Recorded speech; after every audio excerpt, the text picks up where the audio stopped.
想做什么都可以，尽量尝试就对了。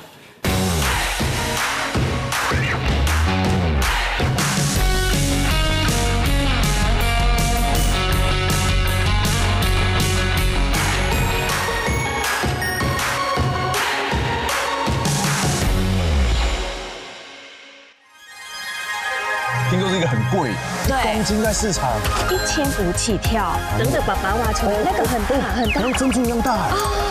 有。哎，1000块，专业哦，厉害哦。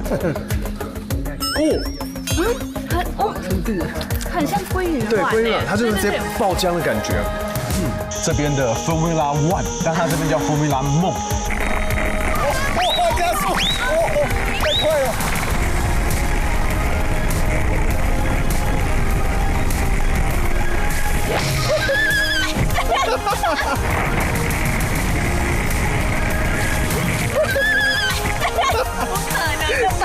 要爆爆的！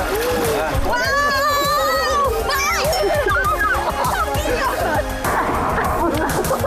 我有点被蹂躏的感觉哦。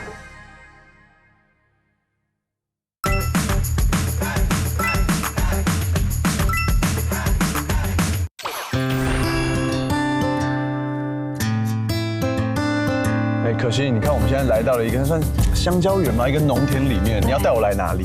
你有听说泰国人会吃蚂蚁卵吗？蚂蚁的蛋吗？对，蚂蚁的蛋。听说这个很贵，1公斤在市场1500起跳。哎，这个是一个在北部才有的一个习俗吗？大部分是北部。那你知道蚂蚁的那个卵泰文怎么说？怎么说？Mangman。Mangman。对，Mangman。Mangman。就是虫。虫。man 就是油。哦，所以会油油的。对，会很油油的口感，或者是 man 也有另外一个意思，就是吃起来会很上瘾。哦。正所谓靠山吃山，说到这黄金蚂蚁，绝对是最具泰北风味的美食。因为数量稀少，且具有独特的油脂香气，让当地人爱不释手，可以说是季节限定的隐藏版好料。刚好我们的司机大哥就是道地的泰北人，想找黄金蚂蚁猎人，靠他准没错。那你想体验看看吗？我绝对是要体验的，因为其实你看我今天穿这个裤子，就是因为怕等下如果真的跑出来啊，被咬啊，应该会比较还好。对啊，因为如果真的要穿长裤，对，你不穿长裤真的是找死啊！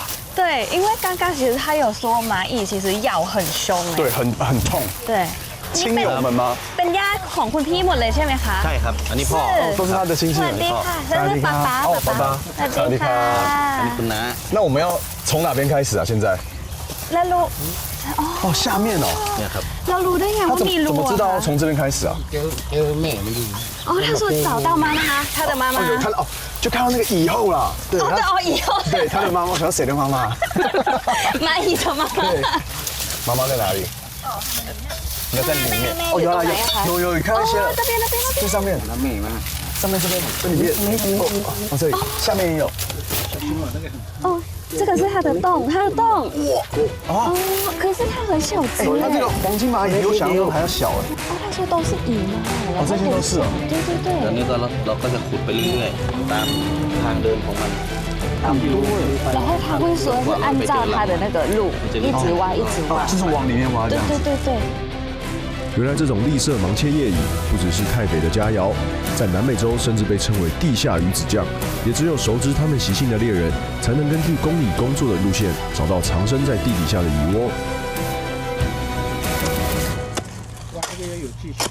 对哦。知道说洞是蚂蚁不见了哎，它是弯弯曲曲的。对哦。你只要不懂的话，就找不到了。哦，然后听说是3月有的时候， 3月开始，那个土地开始湿了，然后蚂蚁要出来，然后建立新的家，就是春暖花开之时就要开始繁殖、吃东西、起床。对。有吗？那叶东哪呀？哦，那边。哦，要慢慢，要小粒挖。而且这不是说就是一定挖得到，而且再来是，如果你真的找到的话，你要派人在这边守着，要不然有人经过的话，他就把它偷走，把它偷挖走了。真的要有耐心。对，这样有耐心，而且还有体力。对，我知道了为什么这么贵，因为要一直挖。我好奇它挖出来的会是什么东西。对了，找到了。找到了。那东哪呀？可是很小哎，就很小，真的很小。看起来洋洋的嘛。不习惯的人看到这一幕，肯定密集恐惧症大爆发，对吧？如此精细的蚁窝结构，也难怪大哥要小心翼翼的慢慢开挖。要是太粗鲁，里面的蚂蚁蛋应该早就变成了蛋花汤了吧？哇，它的风是很有城市感。它就是城市感，大家有看过吗？就是那个蚁窝有没有下去一层一层一层的？哦，你看那个这样看超级อันนั้นสีขาวก็คือใช่แล้วใช่ไหมคะ？看一下每一层公寓都是满满的蛋哎。不是用手挖，是汤匙挖。用汤匙，大汤匙。还是用汤？对对对。哦，大汤匙来了哦。啊，对对对。真的是大汤匙。我有看到很大的。有很大的，对对对，圆圆的，对对对。等等，爸爸挖出来，那个很大很大，跟珍珠一样大啊！对，就是那个珍珠。ใหญ่กับเล็กต่างกันยังไงอะคะ？一点点，小指头的1/3、1/4这样。你看这个珍珠呢？所以คุณพ่อปกติคือแบบว่าตักเอาไปขายหรือกินเองซะส่วนใหญ่อะค่ะไม่ค่อยกินเองใช่ไหมคะ？他说通常还是挖去卖，不会自己吃。不会自己吃。对。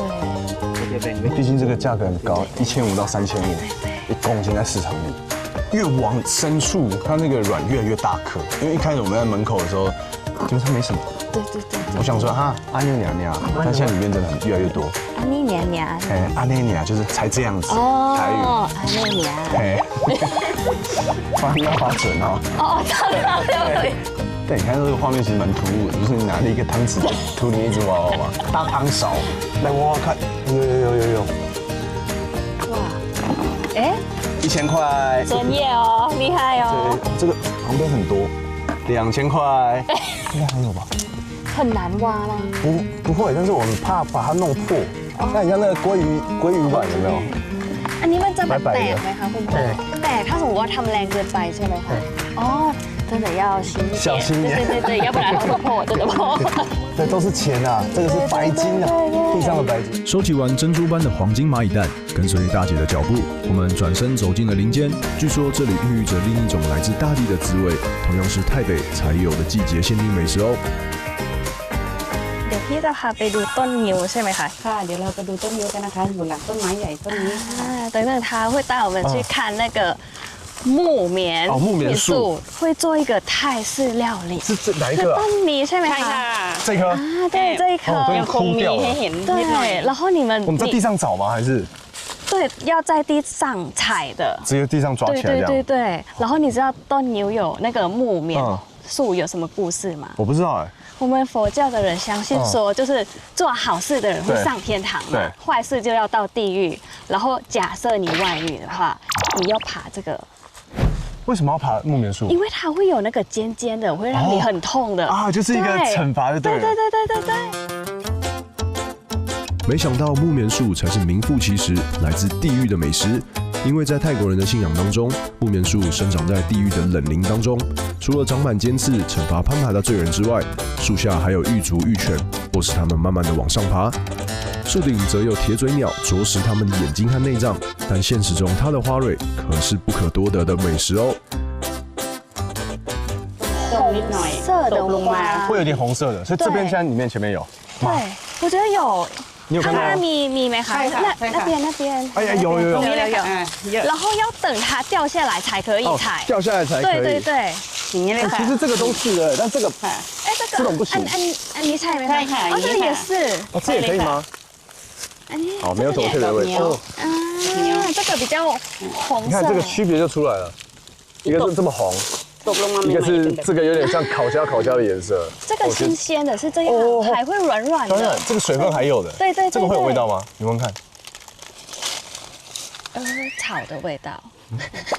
你非常的精确，形容的非常的精确，就是草的味道。吃的话，这个不要里面的。我们要中间的。对。กินตรงนี้ค่ะเอาเกสรนี่เป็นเกสรของมันนะเกสรออกแบบนี้ก็ทานเอาไปทำอาหารประกอบอาหารทานได้เลย然后就可以去做菜了。哦哟，有点像金针菇的感觉。哦。对，金针菇，它其实是木棉树，木棉花，台湾好像没听过。没有对吗？哦。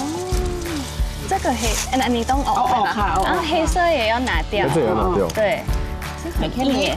哎，我觉得我不知道。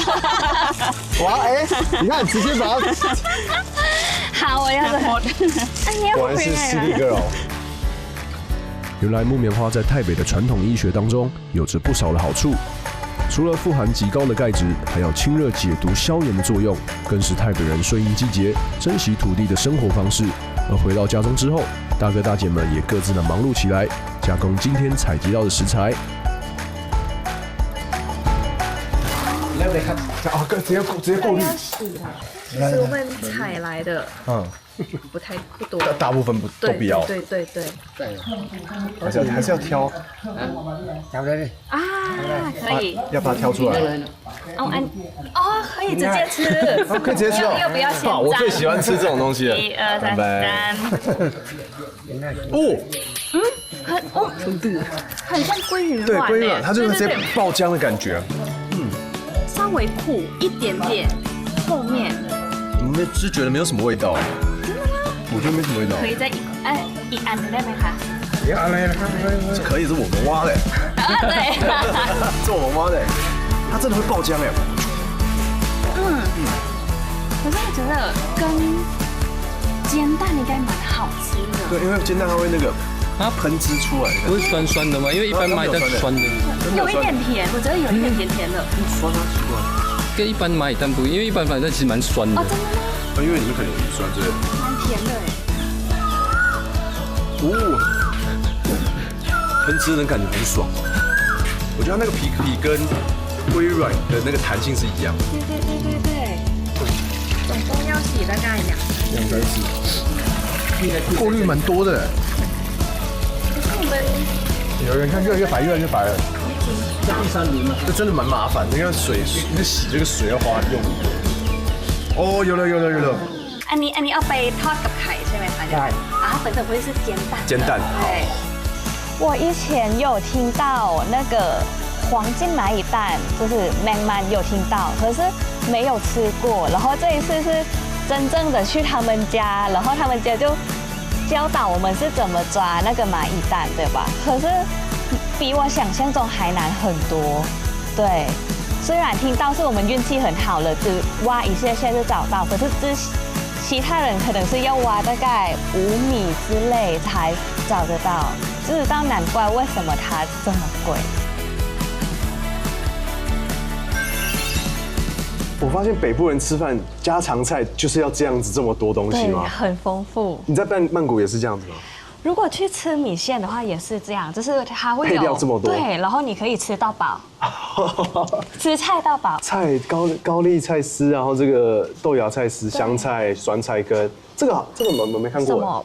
香蕉花。哦，香蕉花。对。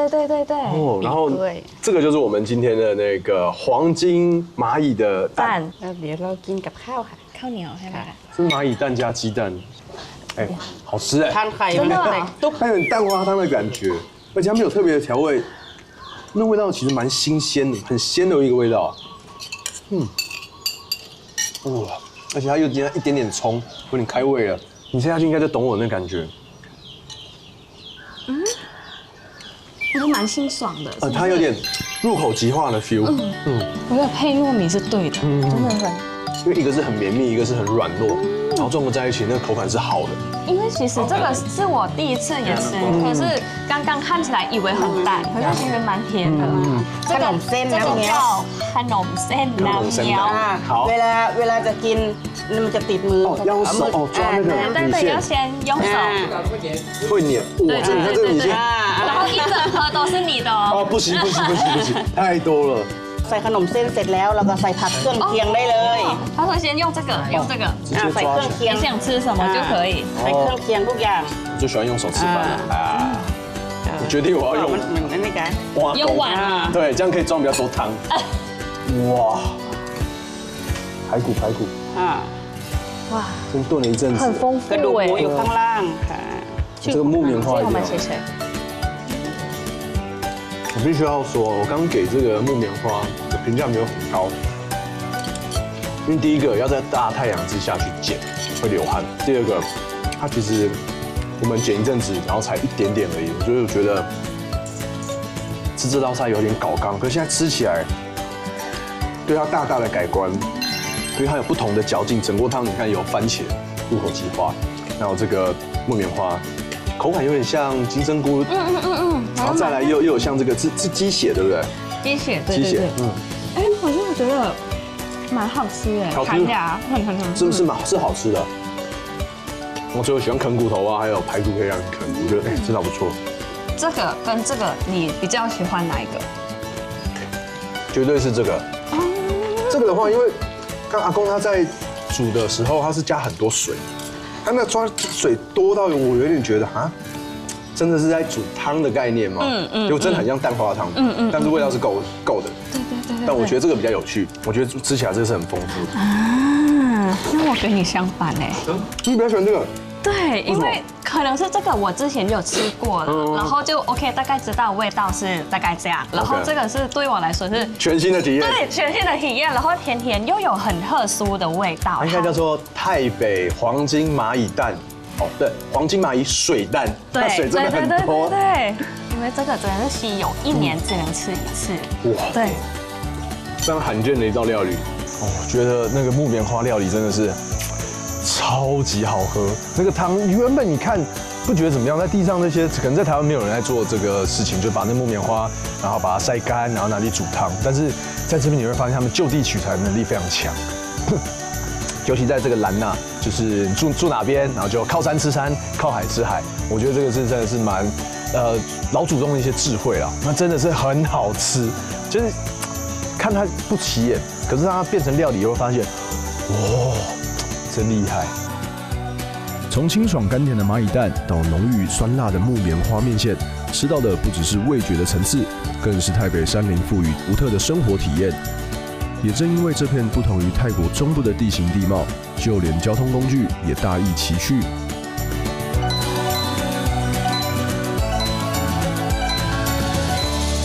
可心，你喜欢那种刺激的东西吗？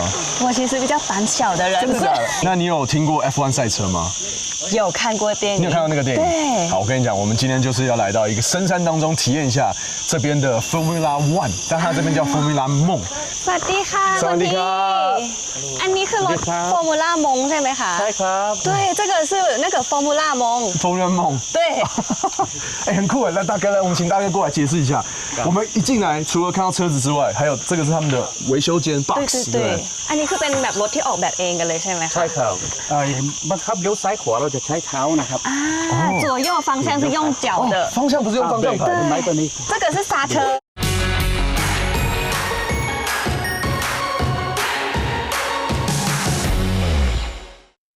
บังคับเลี้ยวซ้ายขวาเราจะใช้เท้านะครับ左右方向是用脚的，方向不是用方向盘。这个是刹车。那很简单哎，感觉我来试试看。你试试看。对啊，这个没有刹车啊。คันนี้เบรกจะอยู่ข้าง这个刹车在旁边。好特别哦，这像那种黄包车有没有？旁边是不是看起来比较容易啊？没有，旁边可能没有那么直觉。坐一下，นั่งดู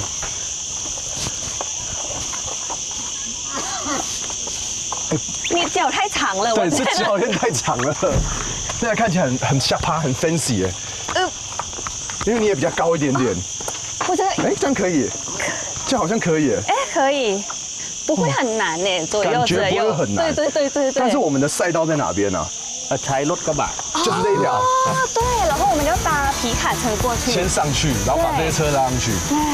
我必须要说，这个赛道呢，因为一般来说赛车就是要很完整平整那种柏油路的赛道，但这里呢是碎石之路，真的，而且就全部都下坡。อันนี้จะเป็นตัวเข้าหน้า其实它蛮简单的，插进去，然后把那个插销进去，然后锁紧。刹车线的逻辑大家可以操作一下，因为它现在是一个支点，反正它就是拉这个以后，这样子拉紧，有没有发现？这个木头它就会开始挤压到这个轮胎，然后变相你看，好，那瞬间就像这样，这个刹车其实不错哎，你看。全手工打造的木头苗族方程式赛车，据说原本是苗族新年时的庆祝活动，后来大受欢迎，而成为各国旅人来到台北地区一定要体验的活动之一。运气好的话，还有机会可以体验竞技版的赛车哦。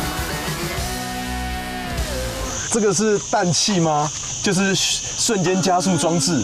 看叔 ครับผม 为了加油 แล้วเวลาเราเปิดวาล์วปุ๊บคือน้ำมันจะฉีดใส่ล้อทั้ง4啊，因为这个是赛车嘛对，可以加就是车的油还是什么油都可以，然后 OK 它会跑到这边，跑到前面然后对，然后就会喷出来。喷出来，这样听起来很强哎。对所以这样会更快吗？อันนี้จะช่วยให้ความเร็ว ใช่ ขึ้ คน รับ ไหม คือ คะ มันจะหล่อลื่นตลอดเวลาคือมันจะเพิ่มความเร็ว 哦，会 ขึ้นมา 更顺。更顺。对这个是润滑的油，它后面这个箱你看哈，它有换那个油，那油的话还有旁边有一个排气的，如果你一打开那边，它就有气，气一喷的话，它油就会喷到这个两边的轮胎，那它就会比较更一般的还比较滑，那速度就会加快。最原始的材料，最纯粹的创意，打造出苗族方程式。不同于一般的赛车，每一段下坡和转弯，考验的都是驾驶的勇气和平衡感。虽然现场没有轰轰作响的引擎声，但是我们的心跳早已加速。哎，安内刚爹，你们看我们的，我们的老师穿的这么帅，全套武装哎，我们刚刚其实一路搭那个双条车上来，其实有点颠簸。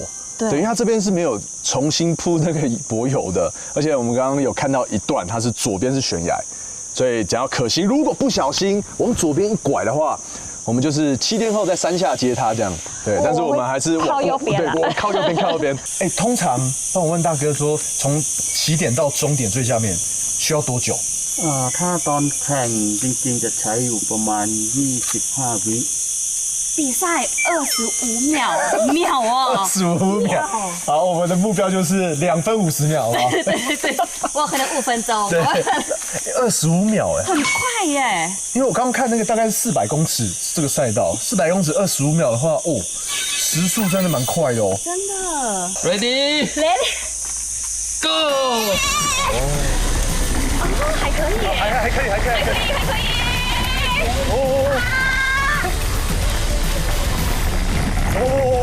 哎，这个有点快，有点快。太快了！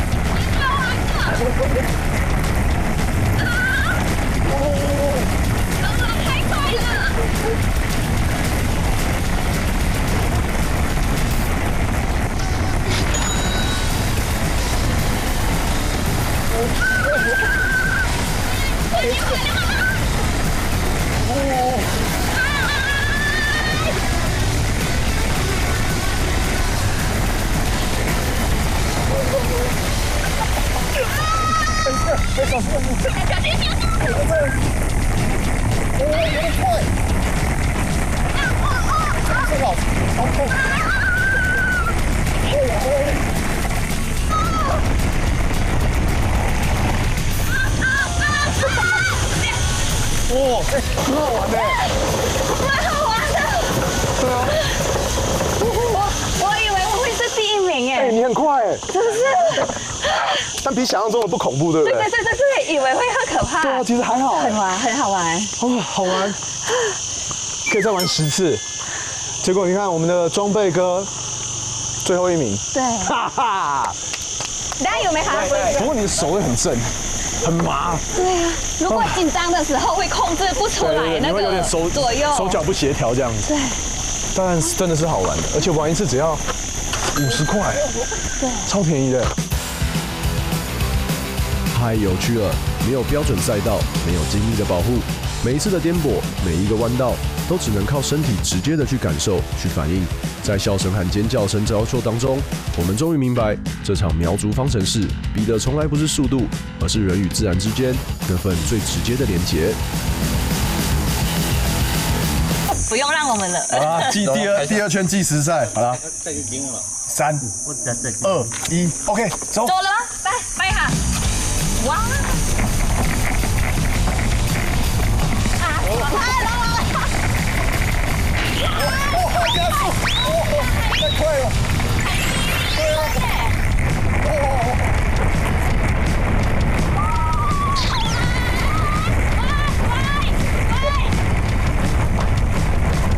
我不见了，它好快！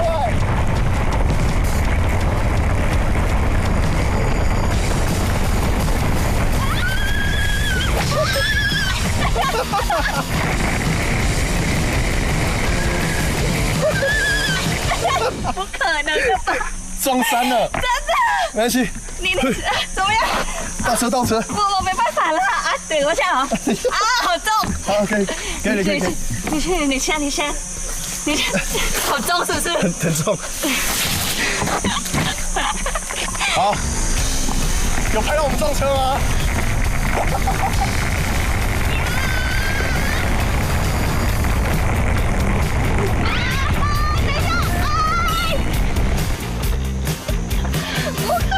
好重哦 ！Oh my god！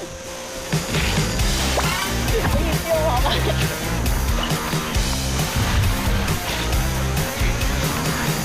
好 ，OK， 拜拜。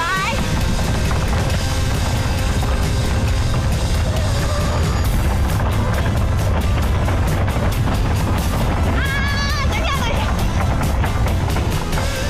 刚刚有发生2次的意外。我不小心往那个山壁撞过去，然后可心就从我的侧边这样撞过去，然后我们刚下来，我们有计时，大概2分30秒。大哥超快，他刚是降加速的，他下来是跟一个炮弹一样，咻！真的，他很快。他超快，我这样哇，这个，然后我跟难怪他刚刚一个谈笑风生，就哈，你们小 case， 真的是蛮厉害的。你说刚刚我还要出一个车祸，真的假的？到旁边了，对，他我想说左边了。人怎么不见了？对，然后跑到那个我们另外一个摄影师那边了，就往他那边走过去。好，我觉得这个真的是要练2分30秒，他们说最快只要25秒，我们整整比人家多了2分钟。对，真厉害。大哥是很厉害，没错，因为我其实算是比较胆小的人，一开始看到影片觉得应该没有很快，可是真正的要玩下去，觉得哦，其实它的速度是蛮快的，然后那个路也是很弯，可是大哥一下就人就不见了，然后我还慢慢起这样，可是是蛮好玩的，只是你要有注意力，就是你慌张的时候不要就是整个都不可以控制那个左右这样。在台北的山林当中，节奏从来不只有一种。上一秒还在描足方程式的速度与激情，下一秒转个弯就能站在西边的咖啡厅放慢脚步。这也就是台北的魅力，在动静之间让人一再的回味。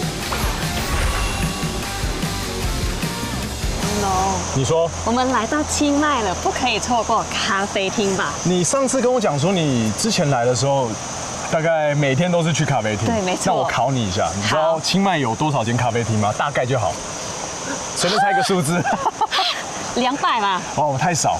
我刚查 ChatGPT 哦，至少大概是700到1000家。对，你就知道大家来清迈最主要的活动就真的是去咖啡厅。那我们现在来到一个咖啡厅，不太一样，在深山当中，我带大家看一下，它是一个在河流旁边的感觉。对啊，然后可以在享受河，然后喝咖啡。然后我们现在还要过桥。对。这边感觉有一点风了。其实还蛮舒服的。对。因为最主要是你可以听那个白噪音，溪流这个白噪音，然后喝着咖啡，然后顺便也在这边吃个简餐，我觉得还蛮不错的。对。那你觉得要在哪一个？第2个吧。第2个好像不错。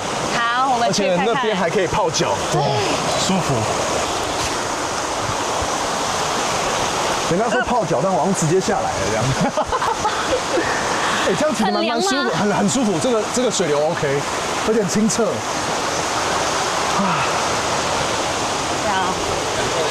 对啊，蛮凉的，很舒服哦。会很深吗？那边比较深，那边看起来就很深。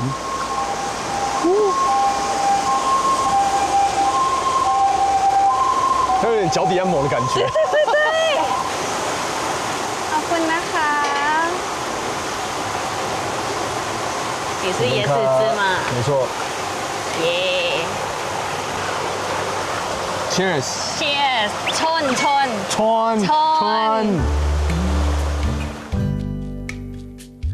冰凉的果汁甜过舌尖，溪水声潺潺流过耳边，这份静谧与放松，仿佛替旅程按下了暂停键，让我们可以好好体会台北山林的美，更为今晚特别的落脚处做好万全的心理准备。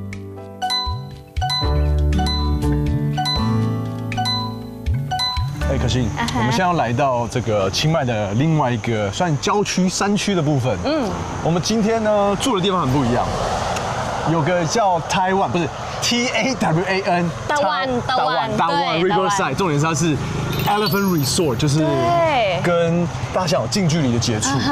所以我们明天早上应该是谁叫我们起床？应该是大象叫我们起床。对，应该是大象。而且我们等下 check in 之后呢，要跟大象来洗澡，不，帮大象洗澡。你要跟大象一起洗澡？对，那个画面可能有点不好看。我们要在河流里面帮大象去搓澡，跟它有一些互动。对。你之前有跟大象这么近距离吗？没有，我之前只有喂大象食物，可是没有跟它就是洗澡或做其他动作过。那就是今天了，择日不如撞日。那我们先 check in。好，สวัสดีค่ะเช็คอินค่ะใช่ค่ะวริตาค่ะลูกค้าจองไว้2 ห้องใช่ค่ะจะเป็นห้อง11กับ11跟12，11跟12。他说他会带我们去，他要带我们去。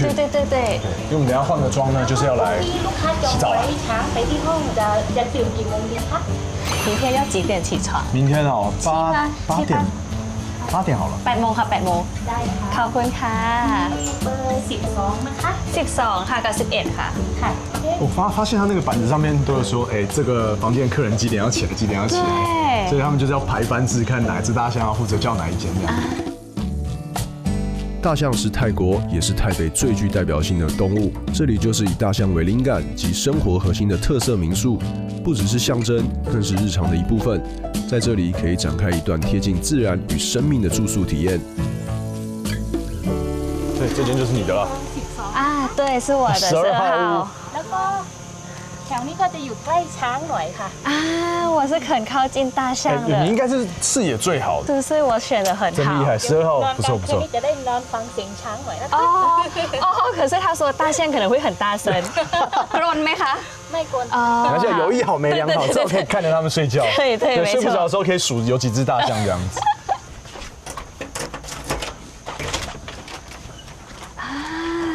小巧玲珑哦，不错，我跟你说这个很赞，这个很赞。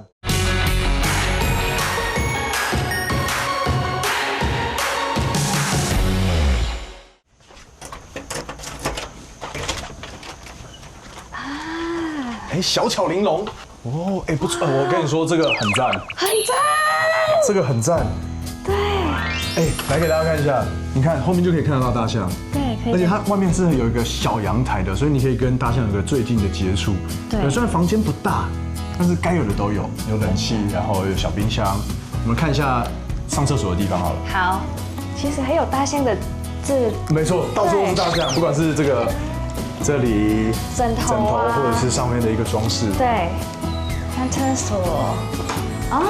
就可以了，简单的，可是还不错，都有，什么都有，该有的都有，对，其实蛮大的啦，对，可以，哇，最主要我们还是要走到外面看一下大象，给大象看一下。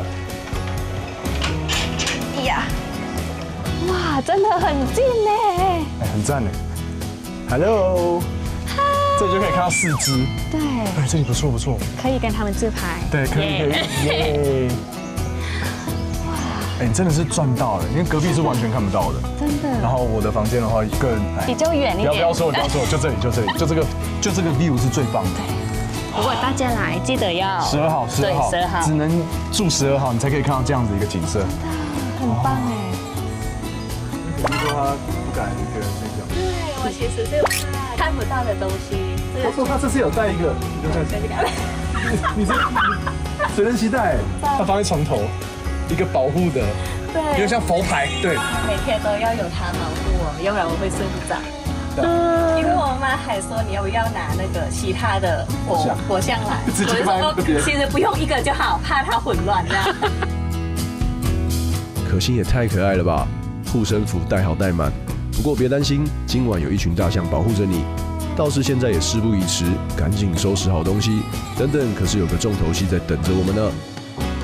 好，那我们现在已经 check in 完了。等一下，你等一下再进来。反正呢，我们现在就是要去帮大象洗澡。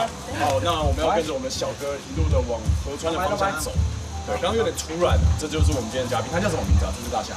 才来，才来，才来，哦，才来，可以，那我们帮才来洗澡。大象对泰国人的话是吉祥的动物。吉祥动物。对，因为之前打仗的时候，我们都会骑大象去打仗，因为它是很怎么说，很那个坚强嘛。哦，对。对对对。看到他屁股了。哎，所以可心，虽然你是泰国人，但是你第一次跟他这么的接近。哦，对。我算是泰国人了吗 ？City Girl 嘛，你看 City Girl 就是说以前都在动物园才看到她。才来漂亮的意思。哦，是漂亮的意思。对。我第一次帮大象洗澡。那你有帮你狗狗、猫咪洗澡过吗？有，这个倒有。它像在玩水，你知道吗？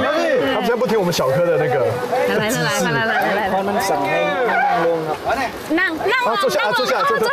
坐下。哇，直接躺着哎，它很舒服的样子。好可爱啊！看看哈，我们要走到后面吗？对，后面。好。好可爱哦！哎，抓看它的毛，好硬哦。哇，它这个毛真粗啊！撒糖哦，要撒。帮它脱水。耶！ทั้งตัวเลยไหมคะ整只都要。对。每个角度都要。对。哇！不是你要。哇！你知道为什么要站这边呢？因为全部都会湿掉。是不是超顶的？然后现在喂它吃香蕉。对，割一颗。饿了吗？可以自己吃吗？我不敢。可以。好吧，来，哇，直接抢食哎！哇，瞬间就把这个香蕉整串吃完哎。看着这眼前的庞然巨兽，杂交般的一股脑的躺在水里，还一边不断扭动的鼻子要香蕉，真的会让人忍不住会心一笑。原来大象可爱起来也是很无敌的。นั่งลงเลยครับ要抱抱的。哇！快点！我这个人我就在旁边看就好了。什么感觉？就觉得有人抱着，可是不是手的。是舒服的吗？是不是蛮舒服的？蛮舒服，有点，它有点用力。จุ๊บ亲。哦，哎，它的力蛮大的。不是，那个是一个吸盘哎，那是一个。来ครับ来。哎，为什么我看这个画面我好爽啊？才来又换了，ขอเปลี่ยนคนได้ไหมคะ？有被抱的感觉。快点！有被抱的感觉，蛮舒服的。不是，他瞄准我的耳朵。可以吗？来才一定觉得，为什么这些人类要这样子？为什么他喜欢我的耳朵啊？我觉得我儿子有出来的感觉。这个有点震撼教育，痒痒的，很可爱耶，很可爱。而且他现在泡在水里面应该是蛮舒服的。为什么要用我的腋下？他真的很喜欢那种哎。哦 ，yes。这样才是我这些人刚才又耳朵了。我被有点被蹂躏的感觉哦。我这个脸皮的蛮彻底的。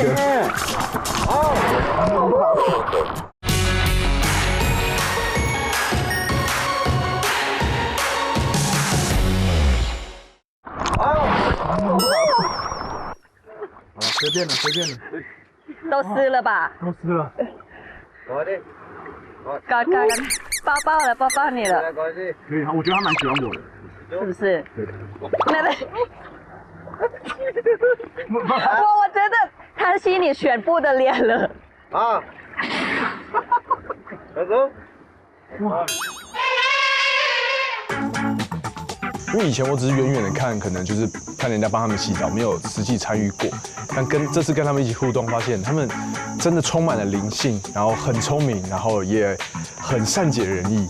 对，然后跟我们在互动的时候，你看像那个亲那个啵，我这真的是人生应该是很难体验到这样子的一个跟大象这么亲密互动的一个机会啊。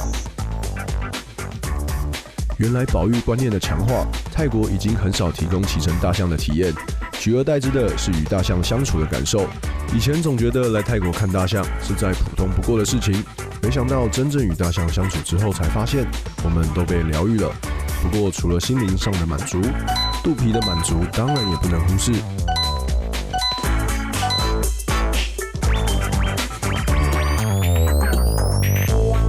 可惜你来到这边，我觉得蛮好玩的，因为很多东西平常看不太到。那个是琵琶吗？哦，它是泰文是ไม่ยงชิด，中文是枇杷芒。枇杷芒果，对，它是芒果。อันนี้ขายยังไงอะคะไม่ยงชิดขายยังไงอะคะ90 บาทค่ะ50 90哦90块90块，好，我们来试试看。酸酸的吧？尾韵有点酸。หวานดี它的口感呢，它货真价实，它真的是芒果，那里面有很大的籽，它口感哦，有点像吃李子。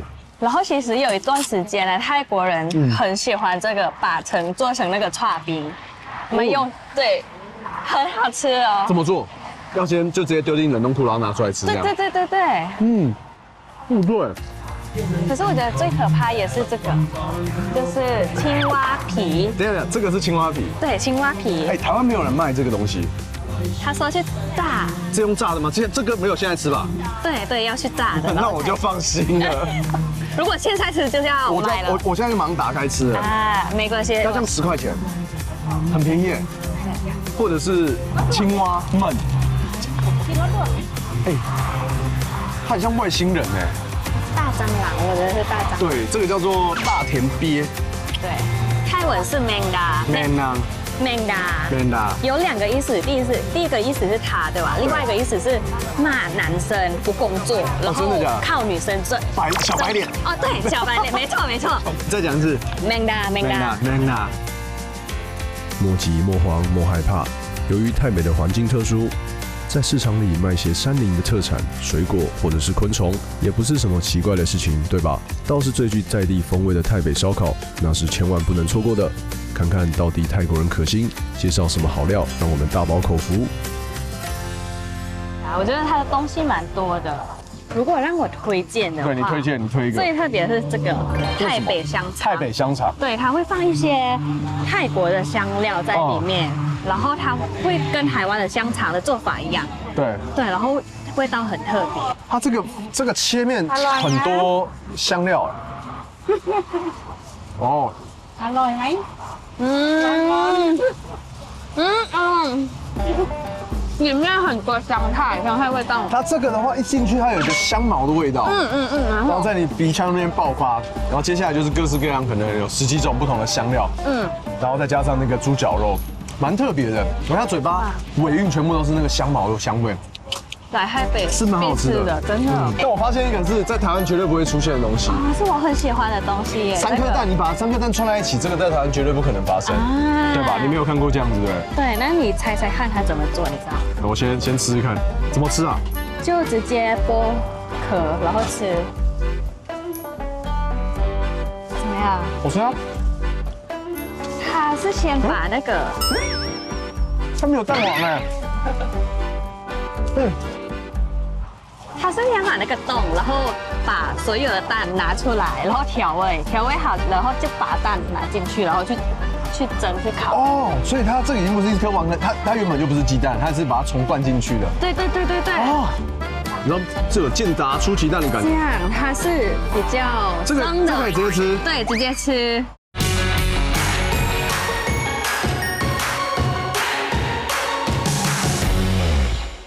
然后这有健达出奇蛋的感觉。这样，它是比较脏的。这个可以直接吃。对，直接吃。然后如果喜欢吃辣，就跟辣椒一起吃。Oh, you gotta be kidding me！ 是真的啦，我没有骗你的啦。我给大家看这个颜色哦，叫酸肉，可是很好吃耶，你不要看它的表面，这个就跟原住民那个喜酪是一样的。对。啊，是不是？哦，这有那个眼睛为之一样感觉。好吃，哎。哇，是要配糯米耶！哇，这糯米不用钱的，10块很多，10块钱糯米。哇，配饭完美了。这个真的是出乎我的想象哎，是不是？我天哪，这是我今天在这一边吃到最好吃的，比台北酱肠还要更入味。对，哇，好好吃哦！对，就饭团啊。我有点开心呢，会很喜欢这个。对，因为我也很喜欢。在台北，我们从山林出发，尝过最原始的食材，走进部落文化，感受速度与宁静的交错，也在与自然的互动当中，重新认识生活的节奏。台北的故事未完待续，我们下回见。大家喜欢今天的节目吗？ YT 还有英文字幕，快点分享起来！记得按赞、订阅、开启小铃铛，就不会错过超赞的泰国好礼，还有最新最好看的《自由的旅行者》。